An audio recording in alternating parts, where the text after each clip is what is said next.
BNP মন্ত্রিসভায় কে কে হচ্ছেন মন্ত্রী? নিরঙ্কুশ জয়ের পর এখন পুরো দেশের আলোচনার কেন্দ্রবিন্দু এই এক প্রশ্ন। ত্রয়োদশ জাতীয় সংসদ নির্বাচনে বড় ব্যবধানে জয় পাওয়ার পর সরকার গঠনের আনুষ্ঠানিক প্রক্রিয়ার দিকে এগোচ্ছে বাংলাদেশ জাতীয়তাবাদী দল বিএনপি। নির্বাচন কমিশনের গেজেট প্রকাশ ও নবনির্বাচিত সংসদ সদস্যদের শপথের পরই চূড়ান্ত হবে নতুন মন্ত্রিসভার তালিকা। তবে দলীয় সূত্র ও রাজনৈতিক অঙ্গনের জোরালো আলোচনায় ইতোমধ্যেই ঘুরছে একাধিক গুরুত্বপূর্ণ নাম। সরকারের শীর্ষ নেতৃত্বে থাকছেন তারেক রহমান।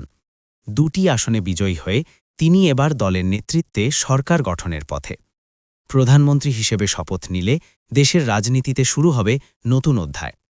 দলের মহাসচিব মির্জা ফখরুল ইসলাম আলমগীর গুরুত্বপূর্ণ রাষ্ট্রীয় দায়িত্বে যেতে পারেন বলে জোর গুঞ্জন রয়েছে। পাশাপাশি স্থায়ী কমিটির সদস্য সালাহুদ্দিন আহমদের নামও আলোচনায় রয়েছে গুরুত্বপূর্ণ মন্ত্রণালয়ের জন্য।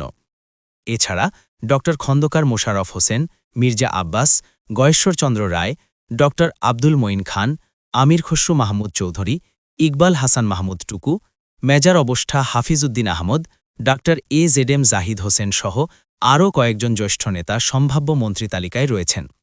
নতুন প্রজন্ম ও টেকনোক্র্যাট মুখও থাকতে পারে মন্ত্রিসভায়। আলোচনায় রয়েছেন নজরুল ইসলাম খান সহ কয়েকজন উপদেষ্টা ও নীতি নির্ধারক।